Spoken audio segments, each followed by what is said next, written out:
From San Diego, California, this is a One Extraordinary Marriage show. Where being busy is overdone, romancing is fun, and scheduling sex has taken the guesswork out of wondering when you're going to get some. I'm Tony DeLorenzo, your co-host, along with my beautiful wife, Elisa. From coast to coast and around the world, thank you for joining us. It's time to talk sex, love, and commitment. Give us a call on the Hug Hotline at 858-876-5663 or send us an email to hugs@oneextraordinarymarriage.com. In today's show, we're talking about the roommate syndrome, what causes it, how long it lasts, and what your spouse needs in this season. And there's a quote attributed to Anonymous that says, "Nobody is too busy. It's just a matter of priorities." Mm-hmm. And as we talk about roommate syndrome, that really comes down for a lot of couples to what is the priority and what are the priorities in the marriage. And so we're going to be digging deep into that in today's show, but we start each and every One Extraordinary Marriage show with a hug. And for those of you that are brand new, a hug's an opportunity for you to hear from someone else in the one family, someone who's had breakthrough in their marriage. Yeah. And this week's hug is sponsored by OpenFit, and we're going to be sharing more about how they are changing the face of fitness a little bit later on in the show. But this hug comes from an Instagram direct message that we received, and it said, "Guys, I just wanted to say I am so grateful that God put this ministry on your hearts and into this world to combat one of the evils tearing couples apart. I'm a new listener to your show, but I've been ripping through show after show. Awesome. In my marriage, I'm the one who has been rejected over and over, and I just listened to your quantity versus quality episode, and it hit me in the face hard. Sex for my wife isn't enjoyable, but the pressure both of us feel is indescribably heavy. She has a lot of pain relating to sex in her past. Thanks for highlighting the need for conversational transparency and intimacy about this area. Hoping we can be a success story hug in the future." I think it's already a successful hug. Absolutely. Right? You're here, you're listening, you're learning. I mean, already that breakthrough of realizing and understanding where the block is, where the wall is already a huge success. Absolutely. Absolutely. And, we love hearing from all of you because this is what drives what we do here at One Extraordinary Marriage. And, I was having a conversation with a couple of coaching clients over the last few weeks, and I kept hearing this phrase, it's like we're roommates. It just kept coming up over and over again. And, it goes a little bit further and people say, we're sharing the house and we're sharing the bills and the kids, but there really isn't a, if I would put it in quotes, if you could see my hands right now, I'm doing the air quotes, there really isn't an us anymore. There's no intimacy. I've had people tell me that they haven't slept in the same bed with their spouse for years. This isn't just a fight where somebody's sleeping on the couch. This has become an adopted lifestyle of not sleeping.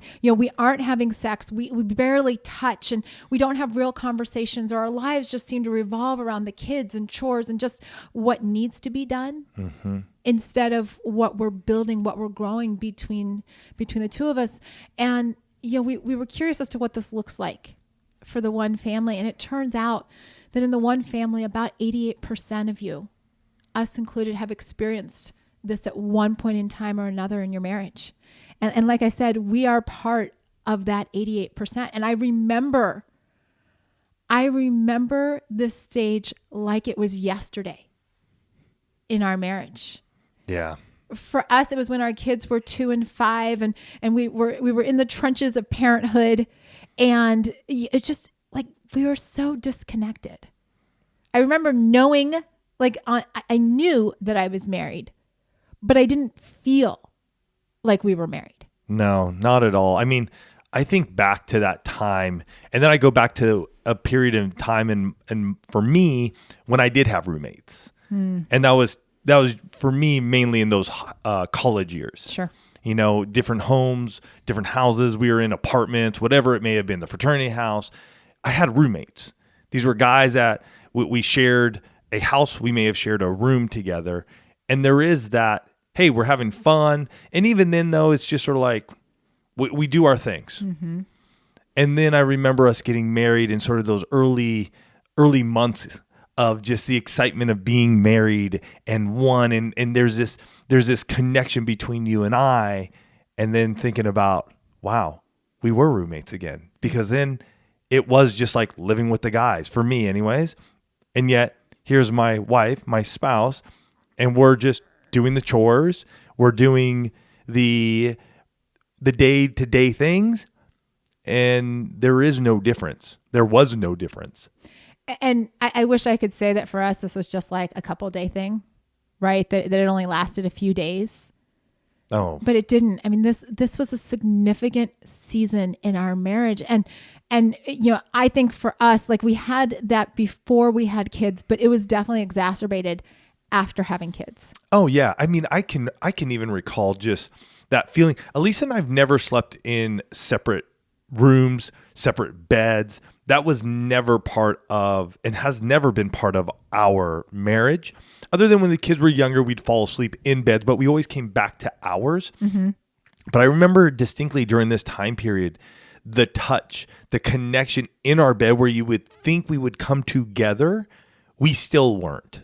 There was still a disconnect. And this is a day when we were sleeping in our queen size bed and not in our Eastern King like we do now. I could only imagine had we been in an Eastern King, it'd feel like a chasm would have been between us. You probably could have fit the Grand Canyon with the disconnect that was in that bed. Yeah, totally. And this was where we were at when Tony had first suggested the 60 days of sex challenge and got immediately turned down. There was so much disconnect. I couldn't imagine. I mean, if I can drill this down for all of you, I couldn't imagine having sex for 60 days with my roommate. Like that's where we were in our marriage. That chasm, like Tony just said, was so wide. And for so many, and this happened for us too, in many of the early years, it's a cycle that starts to perpetuate itself unless there's an interruption. And the reality is that there has to be an interruption or else you just fall into these routines. And we all know, we've talked about routines so much on this show over the years. We know that routines get easier the longer that you do them. Yeah. And I think the key word here is interruption. What are you willing to do in your marriage right now to interrupt that roommate syndrome that's happening? Because if you're in it, you're going to have to do something. You're going to have to be intentional and you're going to have to take action so that you can interrupt that and start moving forward in your marriage. So stick with us. We're going to get into the meat of that. First, though, I do want to talk, what's going on in the one family and what the 5 biggest contributors are that you say lead to roommate syndrome. Because when I looked at this list, I was like, check that box, check that box. Yeah. Like literally we had all 5 when we were in the roommate syndrome. The number one biggest contributor that you all said to going into this season or being in this season was your kids. 45% of you said it was kids. And I would suspect that that's at different ages as well. I don't care if you have a newborn or you have teenagers. I think at any stage that we have our kids, which is going to be 18 years in your home, maybe a little bit longer if they, go to college or they're working, right after high school, whatever, they're going to be around for a while. Absolutely. So we got to figure this piece out. The number 2 was work, right? Whether it's work schedules, work stress, just job demands, whatever it is. Not working, right? I mean, probably looking for a job, laid off, fired, whatever that may look like. Mm-hmm.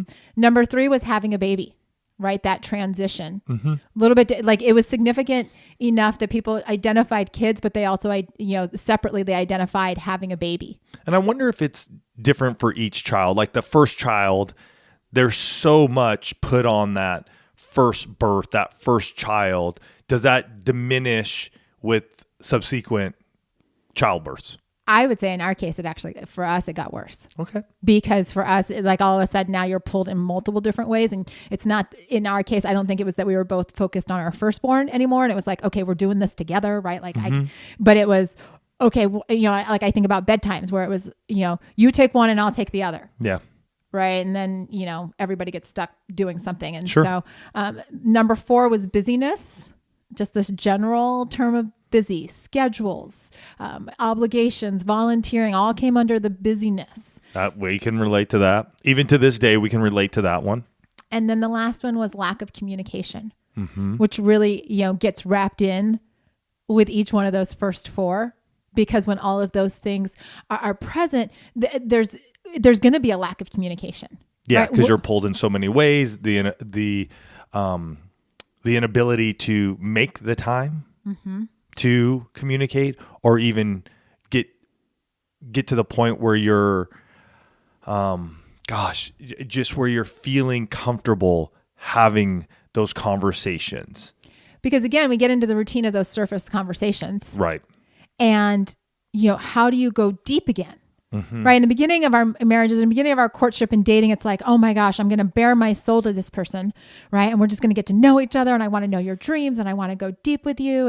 And then, and so that's comfortable and you get into that place, but then you've got work and life and you get married and you got all these like things going on. And then you throw a few kids into the mix and you got all this and you're at the surface, right? Like we've bounced up to the surface. And then because there's so much stuff, you lose the ability or lose the desire sometimes to dig deep again.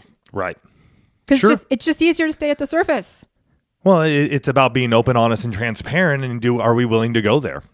And when you're in a roommate situation, hey, when I had roommates, there were certain things I told my roommate and there was a certain level that we got deep and we got connected. And it depended on my roommate sometimes. But I will tell you, in the 22 years that I've been married with Elisa, there's never been a person who knows me inside and out better than Elisa. There's not one person that I have divulged more information to than Elisa. And so that's the difference. When you're in that spot, and I'm not saying it's every day. Not every day am I like gushing like, oh my gosh, this is the most craziest thing that's ever happened. No, I mean, there have been moments and times when we share so deeply that's where I know there's a difference between living a marriage and living in a roommate situation. That's powerful. And, I was struck as I was looking at this list and just kind of analyzing the numbers and all of the feedback that we got from you guys about how kids, so if you take kids and having a baby, statistically that came out to be like almost 60%. Yeah. 59%. 59%. And, we've become as a society like obsessed with our kids, right? I mean, there are babies now that have Instagram accounts, right? As soon as they're born or before they're born. Before they're born. And as soon as they're born. And I'm not saying there's anything wrong with sharing what's going on with your kid. Like, I'm not saying there's anything wrong with that. That's you do you. But what I'm saying is that like all of a sudden now we've got to post to their Instagram account and you're posting to your Instagram. You're like all of this stuff is happening and we've got to get kids into college, right? Like this show is coming out. Can I share something real quick? Because with the Instagram, that posting to their account as well as your account and all this adds to that busyness. Right. You know what I mean? You've just made more work for you. Exactly. And in a time when you probably should be taking a step back and getting your energy back and being close to your spouse, like the amount of time spent to take that perfect picture of your child, is that really worth it right now? And that's something you got to really think about. And believe me, this is stuff that I even think about with what Elisa and I do, because I will scroll through Instagram and I will see pictures of folks that I love and just how much they're constantly putting pictures up in this. And I'm like, should we be doing more? And there are just times, honestly, folks, in my life, and I think with Elisa as well, it's like, I just want to chill. We run, we're doing stuff, and it's okay if I don't get that one more picture up. Like we went out on date night this past Saturday, and after I came back from a men's conference, and I was beat because I had maybe a total of 10 hours of sleep over the course of the weekend. And I got home, took a nap, and we just went out for a fun date. And it could have been a special photo op moment and everything, but it was really just, who cares about everybody else and everything else and what everybody else is thinking? It's like, I just want to be here with you. That's what matters right now, you.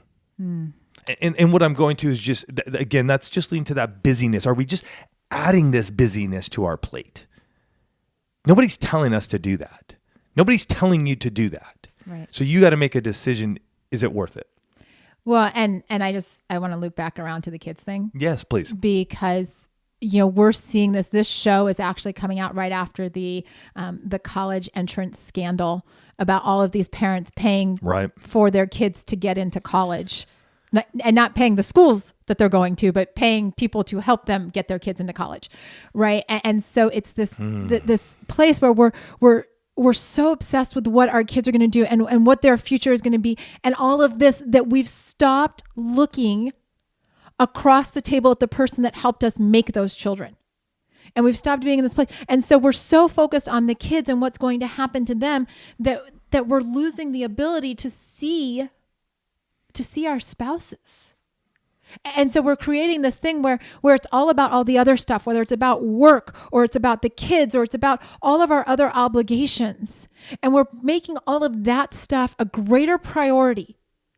We're saying those things are more important than the person that I stood before God and our friends and family and said, I do to.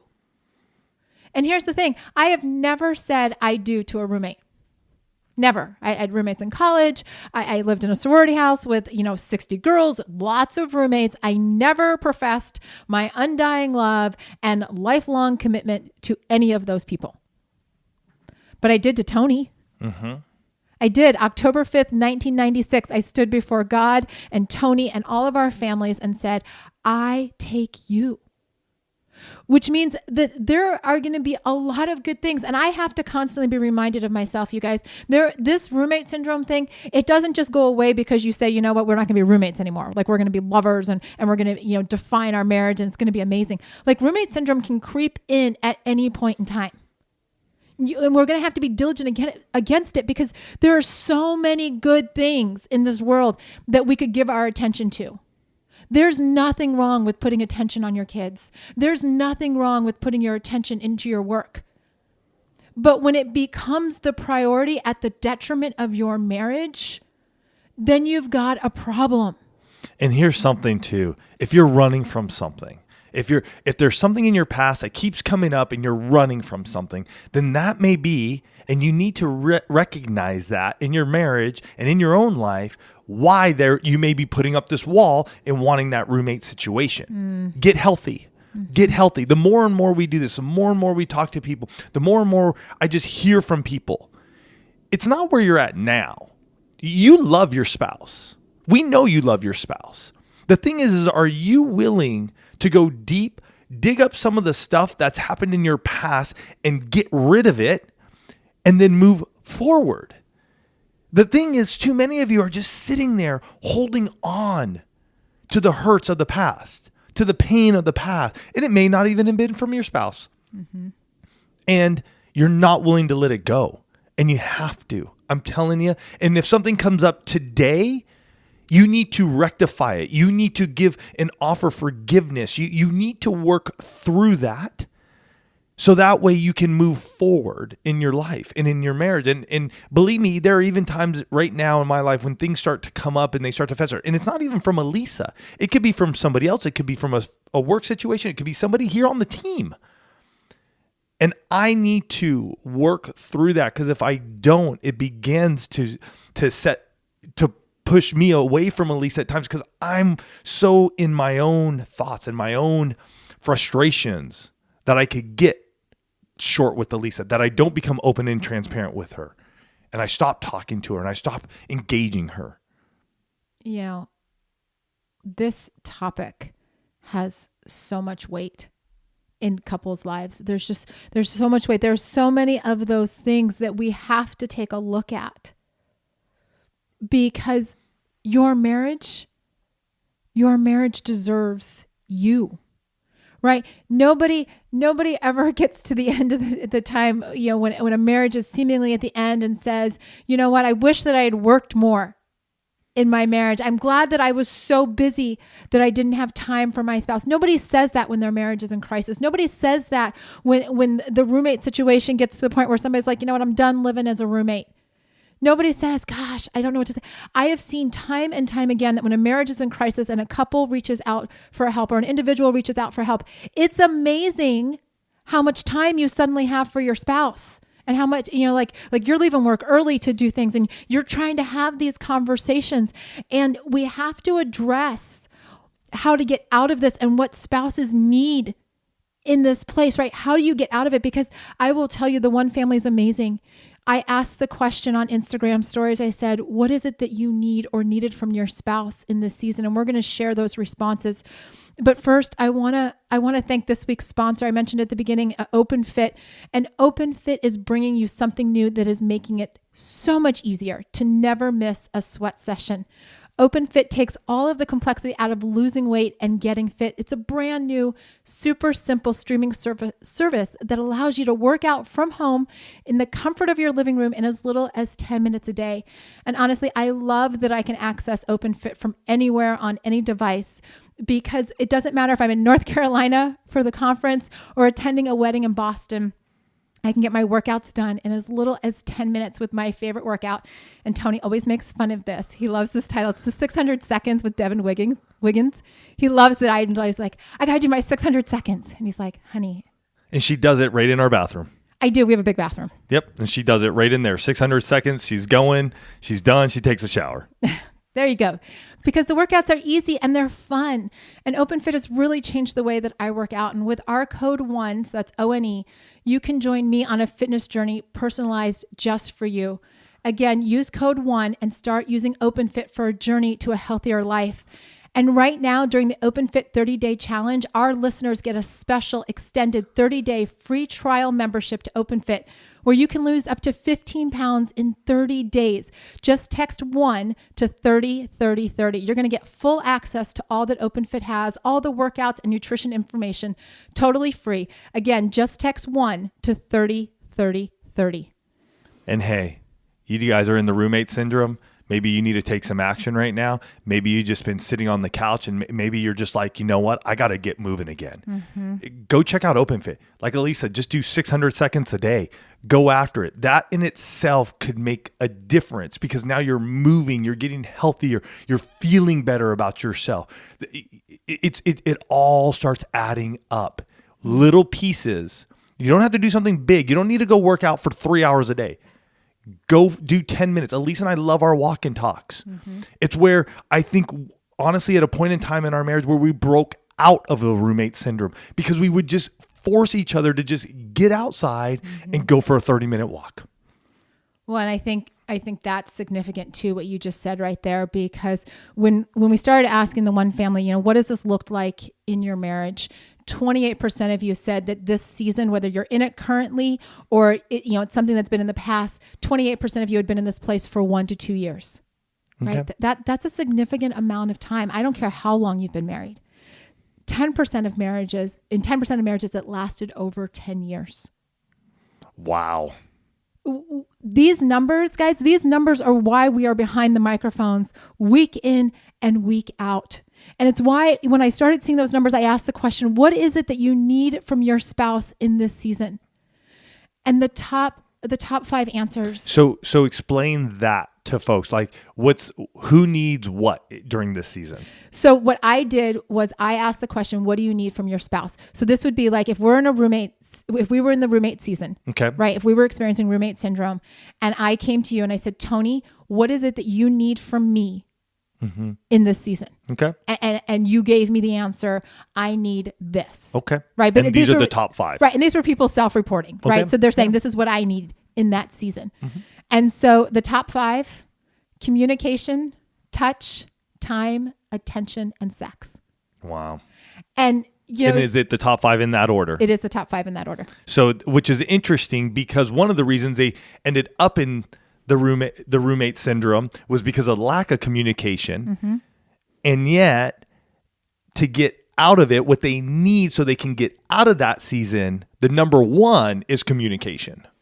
Well, and which is cool. It's not insignificant that communication and touch are the top 2. Sure. I honestly, I saw that, and as I started to see the numbers come up, I'm like, yes, it's the emotional and the physical intimacy. We like to separate those. We like to say, well, I just need this, right? I just need to have great conversations, or I just need more touch, right? But the reality is that emotional intimacy and physical intimacy, guys, they're 2 sides of the same coin. Mm-hmm. It's not an either or in marriage. It's an and, right? And it's so funny. People are like, oh, I just want to have a marriage like you and Tony. I can't tell you how many times we have that statement come up to us. And the truth is, and we will say it often on this show, we are not perfect. We have not arrived. We are still a work in progress. But I will tell you that knowing communication and touch, followed by time, attention, and sex, are the top 5. The reason we've been able to create the extraordinary in our own marriage is because we became aware through trial and error. Nobody told us this. I really wish that there had been somebody like us around, 10, 11, 12, 13 years ago when we were in crisis, that to get out of the roommate syndrome, this is what you need to do. Yeah. Can I go through these real quick? Because as we're talking, I feel like I got a download on where we could help folks in each of these areas. So communication, you're at the surface. You don't know what to talk about anymore. Your phones keep coming out because you want to distract yourself from your spouse. Honestly, that's what it's become. Like when I don't want to address Elisa, I'll pick up my phone so I don't have to look at her face. Just saying the truth. So communication. Grab our book, Connect Like You Did When You First Met, 101 Proven Questions for Couples. You can get that at connectlikeyouDid.com. Grab it. What a way to begin that conversation. And it may even mean for some of you is that you're answering those questions. You're like writing the question down and you're answering it and you're giving it to your spouse in a note. That may be how you guys start. When it comes to touch, there's that conversation that needs to begin to happen. Now, when I see this, because sex is the last one, I'm assuming that for most of you who are in this roommate syndrome, you're looking for that physical touch, holding hands. It may be hugging, it may be kissing, it may be just the arm on the knee when you're driving. You guys got to open your mouths and you got to share. You got to let your spouse know what works for you. And then as the spouse, you have to respond. You may not get it perfect. And I'll tell you, there are times when I've told Elisa numerous times, and I continue to share with her, when we're just driving down the road, just put your hand on my forearm. That's it. And sometimes she doesn't get it and I get frustrated. So I got to remind her.